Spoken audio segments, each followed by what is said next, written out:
Exatamente às 5h17 da manhã, no meio da névoa caribenha, a superfície calma do mar foi abalada por um único tremor metálico. O canhão dianteiro do USS Gravely ganhou vida com o seu cano de aço a zumbir enquanto os marinheiros congelavam no meio do passo.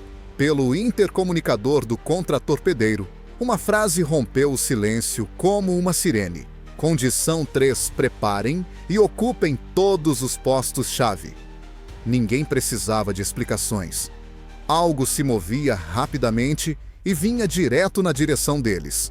Na tela do radar, 3 ecos brilhantes apareceram. A velocidade deles aumentava, a formação se fechava. Sinais de chamada apareceram. Sierra 1, 2, 3. Bandeira de origem Venezuela. O capitão não levantou a voz. Não precisava. Comandos ecoaram por todos os convéses. As seguranças foram desativadas. Os capacetes foram colocados no lugar. O navio passou de patrulha de rotina para alerta total em segundos. Abaixo do convés, no centro de informações de combate, os marinheiros rastreavam os alvos à medida que se aproximavam a 28 nós na direção 243. O canhão de 5 polegadas do contratorpedeiro foi ligeiramente ajustado o suficiente para enviar uma mensagem silenciosa, sem disparar um tiro.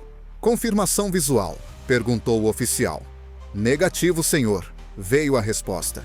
Embarcações de baixo perfil, provavelmente barcos de patrulha rápidos, navegando com luzes apagadas em alta velocidade.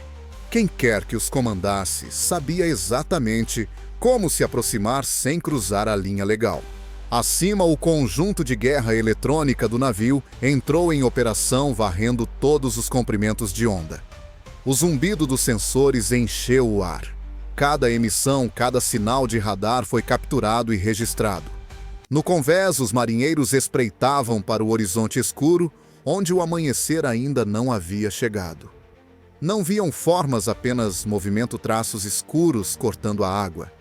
Tinham treinado para isso muitas vezes, mas desta vez era diferente. Caracas estava furiosa, e a linha entre dissuasão e perigo nunca tinha sido tão tênue. As ordens foram dadas novamente. Mostrem presença. Não fiquem a postos. O oficial de operações inclinou-se sobre o rastreador de superfície. Os contactos estavam agora a menos de 12 milhas náuticas e a aproximar-se. Recomendo que os marquemos como intenção hostil enquanto se aguarda identificação. A resposta do capitão foi calma. Mantenham o rumo. Armas prontas, mas não disparem. Todos os corredores a bordo do Gravely ganharam vida.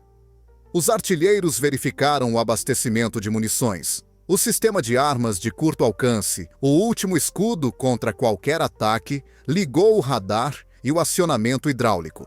A torre começou a girar, o leve zumbido mecânico ecoando pelas anteparas de aço. Para a maioria desses homens, isso era rotina, um exercício repetido centenas de vezes. Mas os exercícios não carregavam bandeiras nacionais e esses barcos, sim. No ar denso das Caraíbas, a tensão pairava como estática. As comunicações relataram contatos a acelerar 29 nós. A ponte traçou o ponto de aproximação mais próximo, pouco mais de 4 milhas náuticas. O timoneiro manteve o contratorpedeiro estável, com o casco a raspar a fronteira das águas internacionais com menos de 3 milhas de margem. Qualquer desvio poderia ser considerado provocação, e todos os oficiais a bordo sabiam que um movimento errado poderia incendiar as manchetes antes do nascer do sol. Os barcos venezuelanos dirigiam-se diretamente para a amurada do Gravely, um desafio inconfundível. A voz do capitão quebrou o silêncio uma última vez. Engenharia, mantenham potência máxima. Podemos precisar de manobrar. Isto já não é um exercício.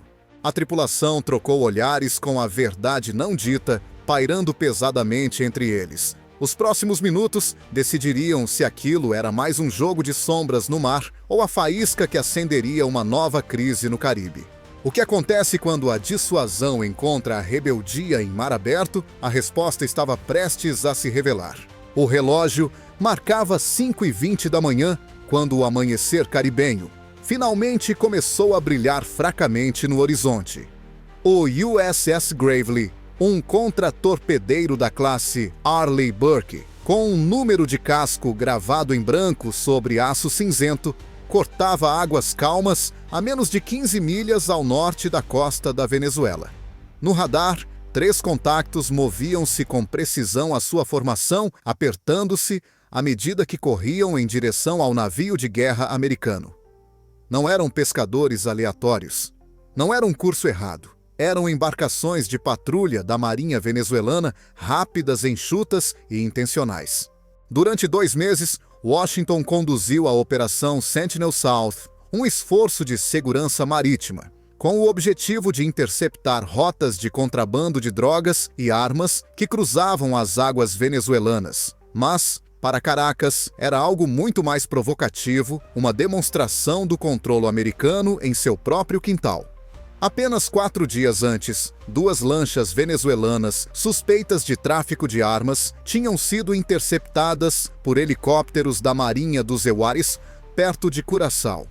Uma delas foi afundada após repetidas advertências terem sido ignoradas. Caracas chamou isso de agressão. O Pentágono chamou isso de aplicação da lei no mar. Agora a Marinha venezuelana estava a responder não com diplomacia, mas com ação. As suas lanchas rápidas de ataque, provavelmente da classe Guai, eram perfeitas para esse tipo de guerra psicológica. Não foram projetadas para vencer, mas para provocar. Pequenas, rápidas e com assinatura de radar mínima, elas podiam diminuir a distância mais rapidamente do que qualquer canal diplomático poderia reagir. Dentro do Centro de Informações de Combate do Gravely, mapas digitais iluminavam os rostos dos oficiais de vigia. As coordenadas eram atualizadas a cada segundo. 28 nós 29. Distância a diminuir. O radar SPI-1D do navio rastreava cada mudança no vetor com precisão matemática. O sistema de combate Aegis ligava-se diretamente às aeronaves aliadas no ar, criando um guarda-chuva invisível que poderia transformar o mar calmo num campo de batalha em segundos, se um único sinal errado aparecesse. Todos os marinheiros a bordo compreendiam o que estava em jogo. O contratorpedeiro tinha poder de fogo suficiente para destruir toda uma linha de defesa costeira, mas essa não era a missão daquela noite. A missão era manter a calma, mostrar presença sem provocação. Como disse certa vez um oficial sênior, nestas águas a arma mais perigosa é um dedo nervoso. No convés, o canhão de 5 polegadas permanecia apontado para a direção 243, o seu enorme cano repousando como um predador à espreita. O CIWS, apelidado de Sea Whiz, mantinha os seus 6 canos apontados, capazes de disparar 45 mil tiros por minuto se necessário. Os marinheiros chamavam-no de Aço Furioso. Por enquanto estava silencioso, mas o seu zumbido giratório era um lembrete de que a paz estava por um fio. Da ponte, binóculos vasculhavam o horizonte sombrio. Nada além de água cintilante, até que o primeiro rasto fraco apareceu. Depois, outro. E outro. 3 linhas de espuma branca cortando o azul, indo direto para o flanco do contratorpedeiro. O capitão deu uma ordem simples: mantenham o rumo, sem movimentos bruscos. A tripulação seguiu as ordens com precisão cirúrgica. Os motores mantiveram-se estáveis. O radar ficou em modo passivo, rastreando, mas sem mirar. Todos a bordo podiam sentir a tensão aumentar a cada milha náutica. O Gravely ainda estava em águas internacionais, mas por pouco. Qualquer desvio, qualquer erro de cálculo, e o incidente passaria de um exercício para um escândalo internacional. Contatos a 9 milhas, veio o relatório. Ainda a acelerar. Os barcos venezuelanos estavam agora perto o suficiente para que os seus rastos fossem claramente visíveis nos sensores visuais. Eles vinham rápido e forte, uma demonstração que todos os marinheiros reconheciam. Era a versão marítima de um tiro de aviso, mas feito de velocidade em vez de balas. O capitão inclinou-se para mais perto do intercomunicador. A sua voz permaneceu fria e calma. Isto não é um teste. Todos os sistemas em prontidão visual. Nenhum radar de mira ativo. Deixamo-los ver-nos, isso é suficiente. Em mar aberto, o silêncio pode ser mais alto do que tiros. E naquele momento, o silêncio do Gravely dizia tudo. Mas à medida que os barcos venezuelanos se aproximavam do alcance visual, o impasse começou a mudar. O que aconteceria quando a presença se deparasse com a provocação cara a cara? Às 5h19, a disciplina calma do USS Gravely deu lugar a uma intensidade controlada. A ordem chegou pela ponte lançar o Seahawk. No convés de voo, sob o brilho alaranjado do amanhecer, os membros da tripulação entraram em ação. As correntes de amarração foram soltas, as pás do rotor desdobradas e as turbinas duplas do helicóptero MH-60R Seahawk rugiram ao ganhar vida. Para os marinheiros a bordo, o seu indicativo de chamada Razor 21 era mais do que um nome.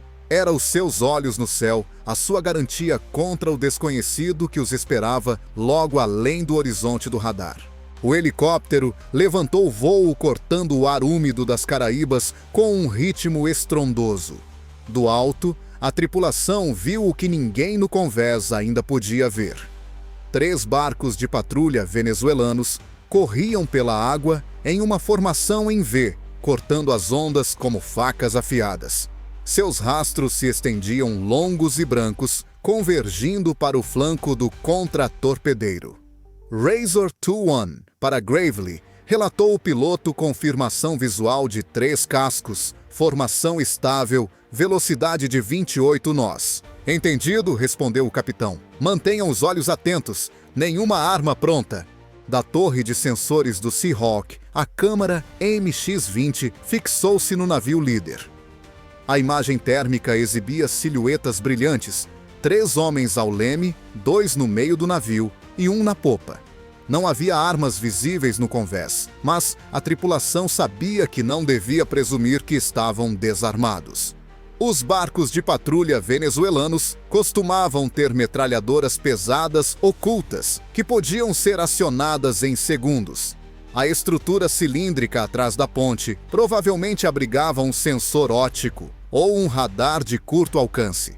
Dentro do helicóptero, o ar estava pesado com o pulsar mecânico dos rotores e uma tensão silenciosa. Cada pequena manobra, cada voz no rádio tinha peso. Lá embaixo, o sistema Aegis do Gravely continuava a fundir dados de radar sonar e eletromagnéticos em uma única imagem tática. Cada sinal era um batimento cardíaco. Cada segundo contava. De volta ao contra-torpedeiro, os marinheiros se alinharam no convés com os olhos fixos no horizonte, agora iluminado pela fraca luz do dia. O radar SPY-1D rastreava com precisão de centímetros, mas as armas do navio permaneciam frias. O capitão conhecia a regra. Rastrear era defesa travar, era provocação. Ele não daria a Caracas essa imagem para as manchetes do dia seguinte. Em vez disso, ele confiou na postura, poder visível e intenção contida. O canhão de 5 polegadas girou ligeiramente, alinhando-se com os barcos que se aproximavam, mas sem nunca mirar. A torre Phalanx, brilhando à luz da manhã, inclinou-se apenas o suficiente para que seus canos gêmeos fossem vistos. Da perspectiva venezuelana, a mensagem era inequívoca: estamos a ver-vos. Não nos testem. Enquanto isso, no ar, o Razor 21 continuava a sua ampla órbita, o executor silencioso perfeito. Os seus sensores de alta resolução transmitiam imagens ao vivo para o CQ do contra-torpedeiro, um mapa em movimento da tensão em ação. Os barcos venezuelanos mantiveram a formação sem vacilar, com os seus rastos a brilhar em perfeita simetria. Agora estavam suficientemente próximos para que a tripulação do Gravely pudesse distinguir detalhes através de binóculos, o brilho da luz do sol, nos cascos metálicos o tremular das bandeiras venezuelanas, o zumbido fraco dos motores a cortar o ar calmo do mar. Às 5h22, a distância diminuiu para pouco mais de 5 milhas náuticas. Esse era o limite psicológico. Ambos os lados agora podiam ver-se claramente a silhueta imponente do contratorpedeiro, as suas cúpulas de radar, brilhando contra o céu, e as formas elegantes das embarcações venezuelanas deslizando sobre as ondas. Todos a bordo sentiram o peso da situação, uma leitura errada, um gesto nervoso, e aquele mar estreito poderia transformar-se num campo de batalha. A voz do oficial da ponte soou nos comunicadores. Distância de 5 milhas e aproximando-se. O capitão acenou com a cabeça uma vez. Envie a mensagem. Momentos depois, o rádio do Gravely transmitiu nas frequências em inglês e espanhol. Navios da Marinha Venezuelana. Este é um navio de guerra dos Estados Unidos operando em águas internacionais. Vocês estão a aproximar-se em alta velocidade. Alterem o curso imediatamente. Seguiu-se o silêncio. O único som era o do mar, até que os barcos venezuelanos responderam com os motores a acelerar ainda mais, continuando a aproximar-se. O ar na ponte ficou mais pesado. Mais um minuto, talvez menos, e o impasse chegaria ao seu ponto de ruptura. Seria este o momento em que a contenção falharia. Às 5h25, o silêncio foi quebrado. Não por tiros, mas por estática. Uma voz crepitou na frequência aberta, áspera, tensa e inconfundivelmente venezuelana. Esta é a patrulha da Marinha Venezuelana. Vocês estão a operar perto das nossas águas territoriais. Identifiquem a vossa missão. Na ponte do USS Gravely, o capitão permaneceu calmo. O seu tom nunca se elevou. As suas palavras foram precisas. Navios da Marinha Venezuelana. Aqui é o navio de guerra, Gravely dos Estados Unidos. Estamos a operar legalmente em águas internacionais. Mantenham uma distância segura. Ambas as mensagens transmitiam autoridade, mas, por baixo da polidez, havia uma hostilidade elétrica. Os venezuelanos estavam a afirmar a soberania. Os americanos estavam a afirmar a lei. Era um duelo verbal envolto em etiqueta de rádio. E cada segundo que durava, aumentava a chance de um erro que nenhum dos lados podia se dar ao luxo de cometer. Os barcos venezuelanos não se afastaram. Eles diminuíram ligeiramente a velocidade, passando de 28 nós para 20, mas mantiveram a formação agora acompanhando o destroyer a menos de 4 milhas náuticas a este bordo. Para marinheiros treinados para ler intenções através de movimentos, isso dizia muito. Não era uma retirada. Era um acompanhamento, um ato deliberado de desafio. No Gravely, a tensão aumentava. As ordens eram dadas em rajadas curtas. Ponte mantenha o curso. CIC rastreie todas as emissões. Convés apenas postura visível sem bloqueios de radar. Acima, o Seahawk circulava a 500 pés com a sua câmara a fazer zoom nos barcos de patrulha.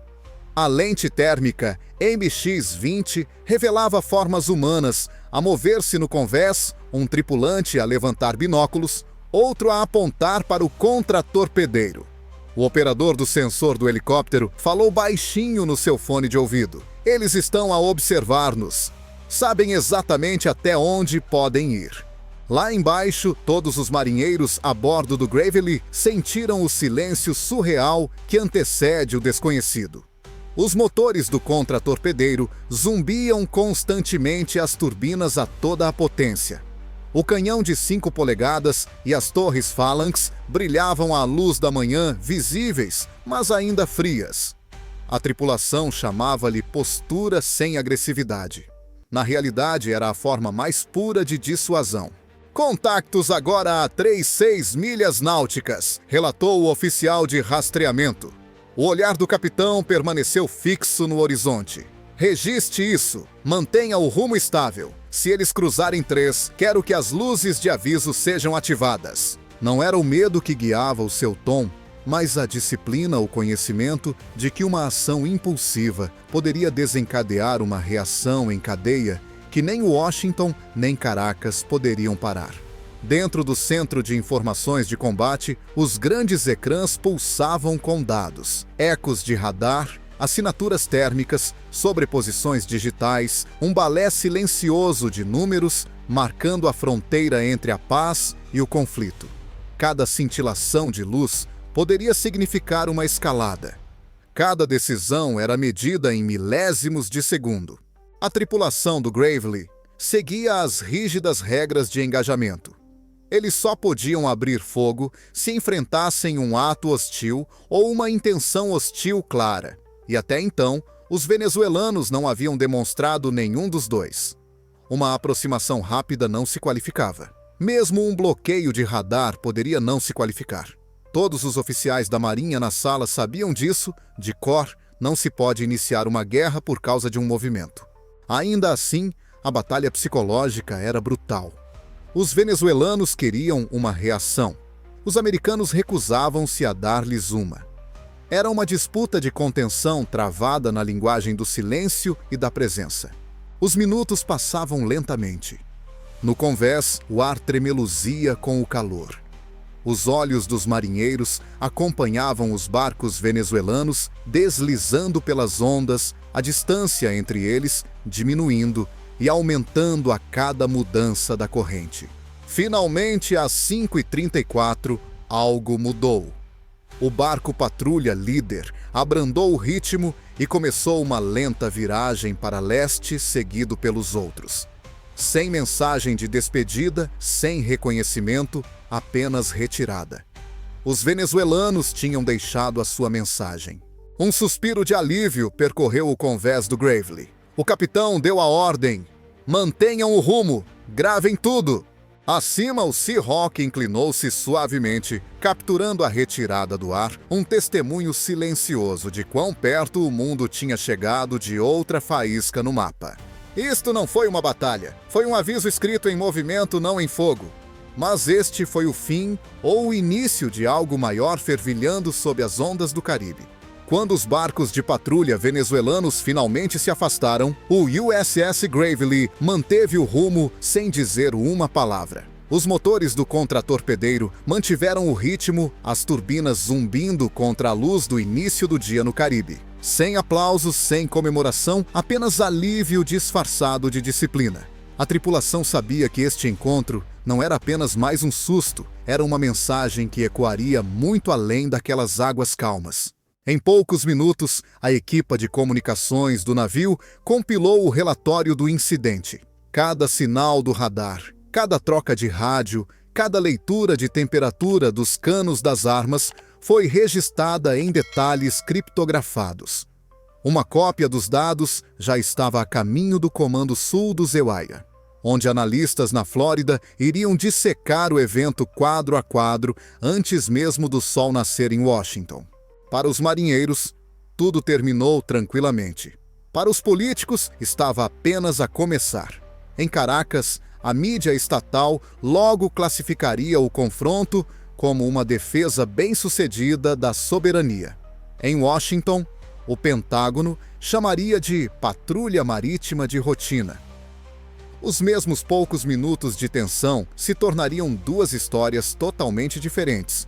Uma sobre desafio, a outra sobre disciplina.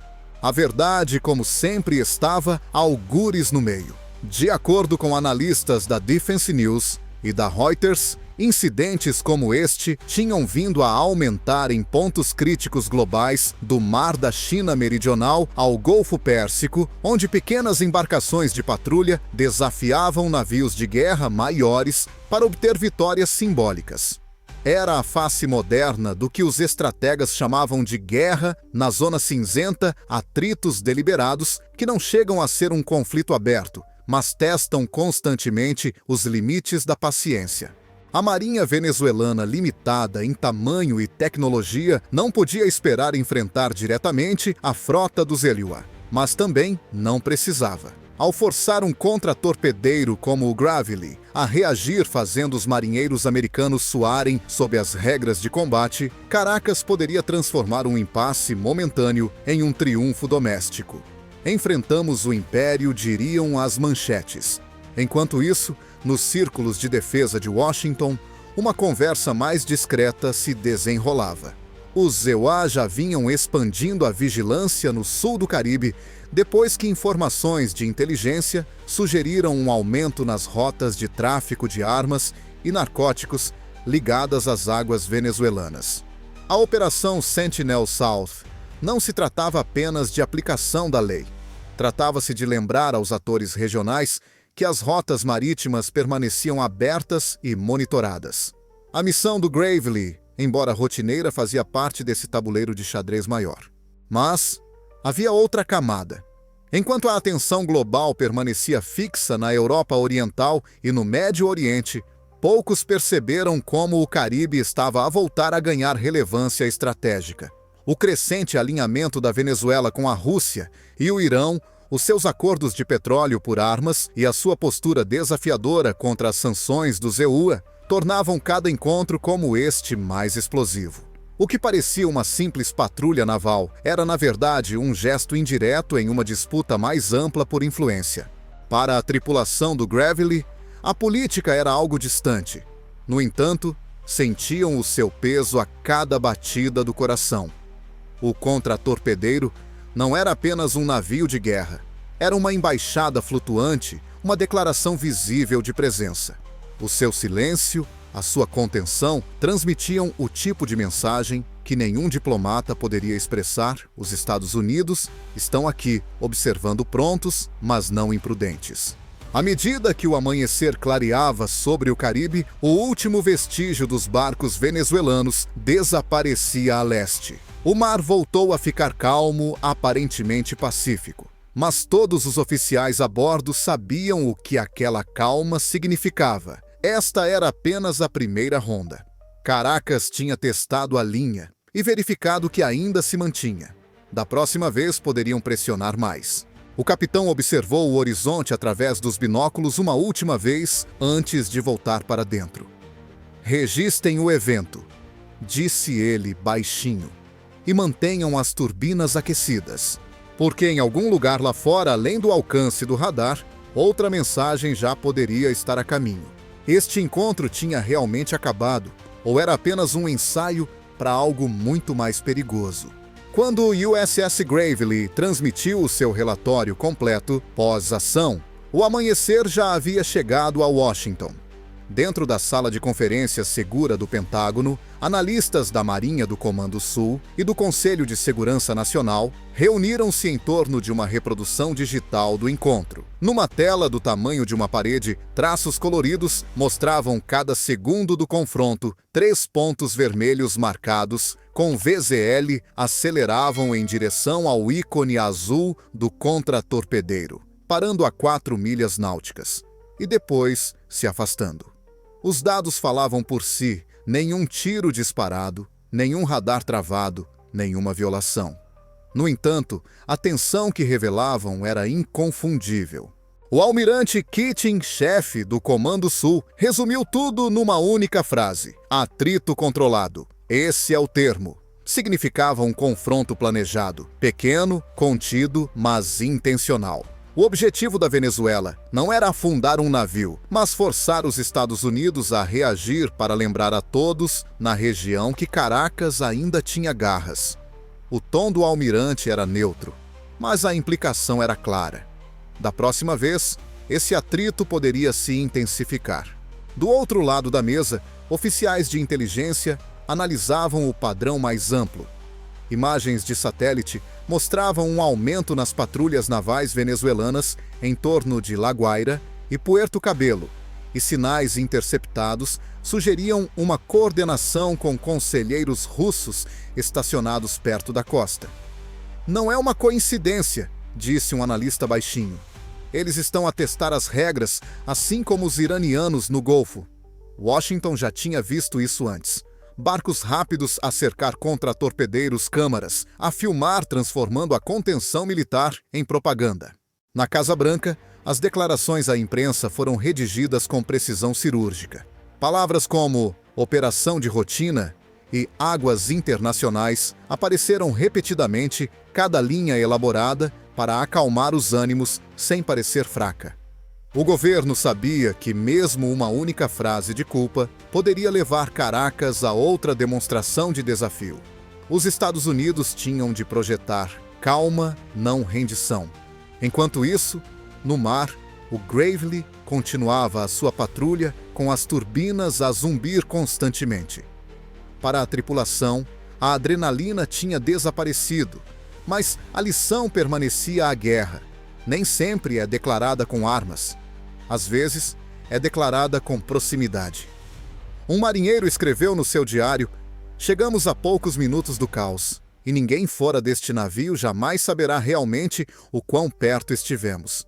Ao anoitecer, o encontro já tinha entrado nos módulos de treino das academias navais. Os jovens oficiais iriam estudá-lo como um caso clássico de contenção, como manter a linha sem a ultrapassar. E algures ao largo da costa venezuelana, novos barcos de patrulha já estavam novamente em movimento. Os seus motores a ecoar nas águas que pareciam calmas apenas para aqueles que não estavam a ouvir.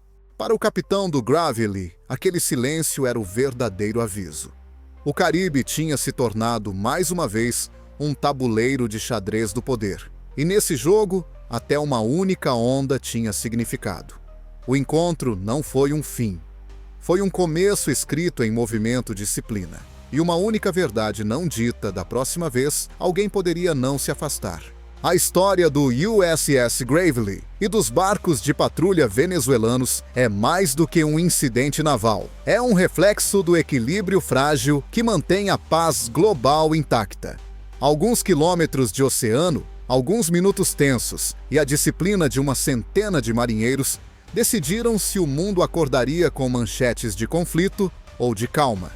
É um lembrete de que a dissuasão não se trata de quem dispara primeiro, mas de quem escolhe não disparar. Se acompanhou esta história até ao fim, pergunte a si mesmo o que teria feito se estivesse naquele convés ao amanhecer, vendo aqueles barcos a aproximarem-se. Teria evitado disparar ou teria mostrado força? Estas são as decisões que moldam a história, tomadas não em grandes discursos, mas em momentos de silêncio no mar. As Caraíbas continuam a ser um ponto nevrálgico onde a política, o orgulho e o poder se cruzam sob o mesmo horizonte. E à medida que as tensões aumentam em todo o mundo, encontros como este definirão a forma como as nações gerem o confronto sem catástrofes. Mantenha-se informado, mantenha-se atento e nunca subestime os momentos de silêncio que impedem o início das guerras. Se achou esta análise impactante, partilhe as suas ideias abaixo. Até onde acha que Washington deve ir para defender a sua presença perto das águas venezuelanas? Inscreva-se, participe na discussão e apoie este canal, porque histórias como esta merecem ser contadas com clareza, coragem e verdade.